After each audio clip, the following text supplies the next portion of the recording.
Happy Friday. Phil Lindemann with your news from Avalanche Physical Therapy on Krystal 93. The local boys are taking over Dillon Amphitheater tonight when Satellite 13 and the Beau Thomas Band share the stage. John Trisselli of Satellite 13 on the Krystal Morning Show today. We worked hard on keeping it going over the break, and now we're ready and fired up. Satellite 13 is releasing a new album soon with the same exact lineup you'll be seeing on stage tonight. Tyler Easton, Jessica Rose Moydell, and Leo Lopez. Our same regular four. We've been working hard at it for a couple years now, and it's a cool project, and we've gotten some lucky breaks and connections, and we're just kind of pushing it to the end. Beau Thomas is hustling hard this summer, playing solo gigs at Murphy's and Silverthorne and working the studio with the band. Tonight we actually get to feature a good friend of ours, and I know that John's played with this guy before, and John Neiman. So we're pretty excited. He'll be on sax tonight. And we just released Climo's House EP, so that came out at the beginning of this month. Doors tonight are at 6. Music starts at 7. Admission is free.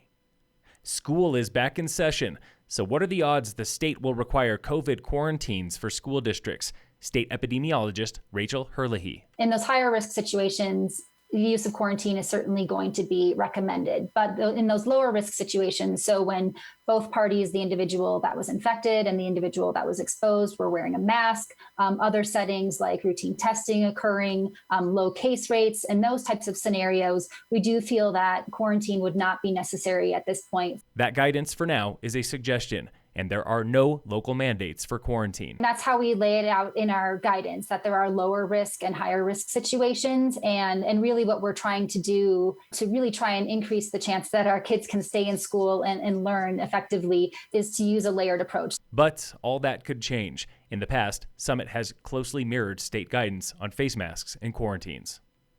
Room rates keep climbing, and visitors keep on paying them at resort town lodges across the West. Summer rates are averaging $360 per night, up 25% over last year, up 32% over 2019. But Tom Foley of analytics firm Destimetrics warns it cannot go on forever. The blessings are in the short term, where the industry really does need to recover what it can from last year. And the downside is these incredibly high growth rates that is not likely sustainable in the long term.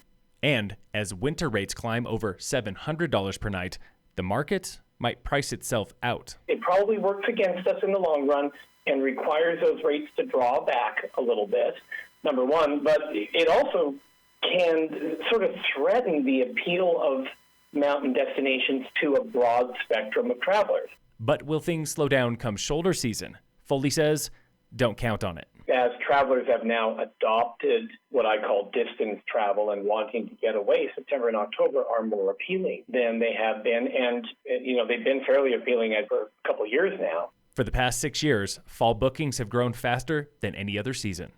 Swan Mountain Road is closed tomorrow when hundreds of cyclists roll through town with the Triple Bypass Bike Tour. Riders start in Evergreen, cycling over Juniper, Loveland, and Vail passes, ending in Vail after 106 miles.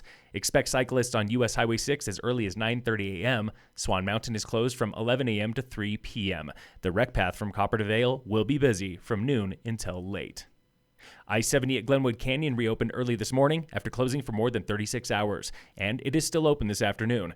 You can expect delays, though. Traffic is down to one lane for about 1 mile through the work zone. In sports, the Rockies open a weekend series with the Diamondbacks tonight at 6:40.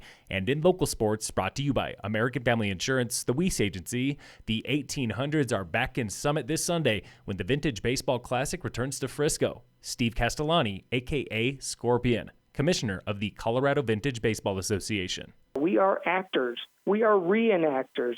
We are showing and teaching the history of baseball as it was played back then. Our thing is we go out, we have a good time, and we make sure everybody else has a good time.